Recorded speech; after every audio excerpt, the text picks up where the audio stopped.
నల్లకుంటలో దారుణం జరిగింది. ఘటన ఆలస్యంగా వెలుగులోకి వచ్చింది. భార్యపై అనుమానంతో పెట్రోల్ పోసి నిప్పు పెట్టాడు భర్త. ప్రేమించి పెళ్లి చేసుకున్నారు వెంకటేష్, త్రివేణి. ఇళ్లలో పనిచేసే త్రివేణి ఏమాత్రం లేటుగా వచ్చినా అనుమానించేవాడు భర్త. ఒకే బెడ్పై త్రివేణి, కుమారుడు నిద్రపోతున్నారు. కుమారుని బయటకు తీసుకొచ్చి భార్య త్రివేణికి నిప్పు పెట్టాడు భర్త. కుమార్తెను ఇంట్లోనే వదిలేసి కుమారుడితో కలిసి వెంకటేష్ పారిపోతున్న దృశ్యాలు అక్కడి సీసీ కెమెరాల్లో రికార్డయ్యాయి. తల్లికి కన్న తండ్రే నిప్పంటించడంతో భయాందోళనకు గురైన కుమార్తె అక్కడి నుంచి పరారై ప్రాణాలు దక్కించుకుంది.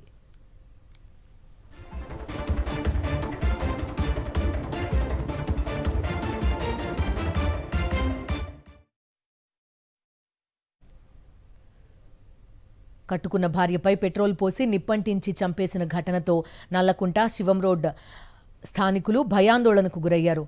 త్రివేణి తమతో కలిసిమెలిసి ఉండేదన్నారు. భార్యా పిల్లలను వెంకటేష్ ఏమాత్రం పట్టించుకునేవాడు కాదంటున్నారు స్థానికులు. ఇద్దరు పిల్లల కోసం త్రివేణి పలు ఇళ్లతో పాటు హోటల్లో పనిచేస్తూ ఎంతో కష్టపడేదంటున్నారు. వెంకటేష్ ప్రవర్తనపై మొదట్నుంచి తమకు అనుమానం ఉండేదని, ఎన్నోసార్లు త్రివేణిని హెచ్చరించామని స్థానికులు చెబుతున్నారు. మరింత సమాచారం మా ప్రతినిధి అమర్ అందిస్తారు. నల్లకుంటలో భార్య త్రివేణిని భర్త వెంకటేష్ నిప్పంటించి చంపేశారు. మంగళవారం అర్ధరాత్రి ఇది చోటు చేసుకుంది. ఆలస్యంగా వెలుగులోకి వచ్చిన వెంకటేష్ కోసం ప్రస్తుతం పోలీసులు ఒకవైపు గాలింపు చర్యలు ముమ్మరం చేశారు. ప్రస్తుతం స్థానికులు ఉన్నారు, మాట్లాడించే ప్రయత్నం. అమ్మా, ఎలా ఉండేవారు అమ్మాయిలు మీతో? 1 year అయింది వచ్చి. మధ్యాహ్నం ఒకసారి కొట్లాడుకున్నారు. ఇక్కడ ఉన్న వాళ్ళు పోలీస్ కంప్లైంట్ ఇచ్చిర్రు. మళ్ళీ ఆ అమ్మాయి ఊరికి వెళ్ళింది. ఎక్కడనో అక్కడ మాట్లాడుకొని వచ్చిర్రంట. ఆ పిల్ల ఇక్కడే ఉంది, 6 నెలలు రాలే. మళ్ళీ ఇప్పుడు 3 months నుంచే ఉన్నాడు ఇక్కడ. కానీ అప్పటి వరకు కూడా మంచిగానే ఉన్నారు. అయ్యప్ప స్వామి మాలేసుకొని వచ్చిండు.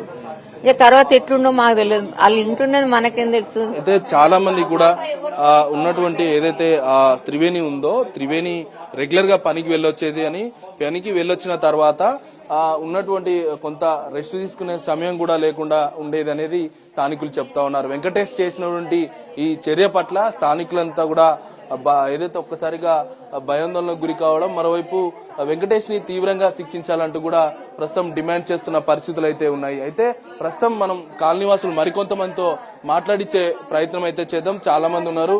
ఏమైందమ్మా అసలు రాత్రి? మంగళవారం రోజు రాత్రి 11:45కి ఏదో సౌండ్ వచ్చింది సార్. వాళ్ళ ఇంట్లో నుంచి సౌండ్ రావడం వల్ల మేము బయటికి వచ్చి చూడడం జరిగింది. అది కూడా మేము యాక్చువల్లీ ఈ చలికి బయటికి వెళ్ళడానికి కూడా లేదు. ఎవరు లేరు, అందరు పడుకుని పోయారు. అప్పటికి టైం 12 వస్తుంది కాబట్టి ఎవరు లేరు. నా బాబు ఆడుకుంటున్నాడు, చిన్న బాబు. నా బాబు చూడడం, మా బాబు నుంచి తీసుకెళ్దామని నేను బయటికి వచ్చా చిన్న గేట్ దగ్గరికి. అప్పుడు నాకు పేలిన సౌండ్ వచ్చింది, ఫోర్టు అని పెద్ద సౌండ్ వచ్చింది. ఆ సౌండ్ రావడం వల్ల నేను బయటికి వచ్చాను అనమాట. నేను గట్టిగా ఇంకా ఫైర్ ని చూసి గట్టిగా అరవడంతో అందరూ చుట్టుపక్కల వాళ్ళ స్థానికులంతా ఏమైంది అనుకుంటూ వచ్చారు. అట్లా వాళ్ళ ఇంట్లో నుంచి మంటలు వస్తున్నాయి చూడండి అక్క, అది ఇది అని చెప్తే పిల్లలు, మగ పిల్లలు ఒక 4-5 కలిసి డోర్ బ్రేక్ చేసి చూసేసరికి ఆమె బాడీ. ఏ సమయంలో జరిగింది? ఆ సమయంలో ఎట్లాంటి పరిస్థితులు ఉన్నాయి సార్? మార్నింగ్ అయితే అమ్మాయి గుడికి వెళ్తున్నాయని అయితే చెప్పింది సార్ మాకు. సాయంత్రం వచ్చింది మాత్రం మేము చూడలేదు అమ్మాయిని. నేనైతే చూడలేదు, లేకపోతే ఎప్పుడు వచ్చినా మమ్మల్ని బలకరించేది అమ్మాయి, కానీ మమ్మల్ని చూడలేదు. సరే వచ్చిందో ఏ టైంకి వచ్చిందో మాకు కూడా తెలియదు, కానీ తిను అరిసేసరికి అందరం బయటకు వచ్చినాము, లేకపోతే మాకు అసలే తెలియకపోయేది. ఆ అమ్మాయి అరిసేసరికి నా 2 అబ్బాయిలు అక్కడ నుంచి మొత్తం మగ పిల్లలు ఇక్కడ నుంచి అందరు ఉరికొచ్చారు.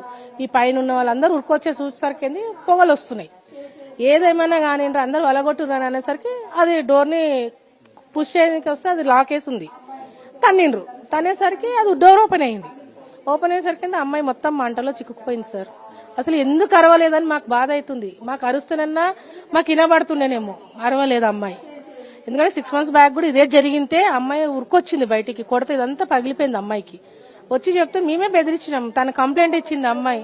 యాక్షన్ ఏం తీసుకోలేదని తన నోటితోటే చెప్పింది. అక్క నేను ఈపీఎస్ పోయినా, అక్కడ పోయినా, ఎక్కడ యాక్షన్ లేదు అక్క అని అంటే, ఇక వాళ్ళ ఊరికి పోయినాక ఊరు పెద్ద పంచాయతీలు పిలిచి మాట్లాడి చేసి ఒప్పందం చేసి పంపించారు. కానీ అమ్మాయి వచ్చింది కానీ వాడు రాలేదు. అప్పుడు ఇట్లాంటి వాడిని ఏం చేయాలనుకో, ఏం చేశాడు సార్? ఉరి తీసి చంపేయాలి వాడిని వదిలేదే లేదు. ఇంత చేసినాడు రేపు మళ్ళీ బయటకు వచ్చినాక ఇంకొక ఆరాధన చేసుకుని ఇదే పని చేస్తే. అయితే భార్య భర్తల మధ్యలో గొడవలు జరిగిన సమయంలో కూడా పెద్ద మనుషుల మధ్యలో హెచ్చరించారు. గతంలో చాలా ఇష్యూస్ జరిగాయి, వాటన్నింటినీ కూడా సెట్ చేసుకుని మళ్ళీ వాళ్ళ సొంత జిల్లాకి వెళ్లి కూడా సెట్ చేసుకుని మళ్ళీ ఇక్కడికి వచ్చిన తర్వాత కూడా మళ్ళీ రిపీట్ కావడంతోనే ఈ హత్య జరిగిందంటూ ఇలాంటి దాడి జరిగిందంటూ కూడా స్థానికులైతే ఆవేదన వ్యక్తం చేస్తా ఉన్నారు. కెమెరా పర్సన్ ముత్తంగౌడ్తో అమరేంద్ర రెడ్డి, సాక్షి టీవీ, నల్లకుంట నుండి.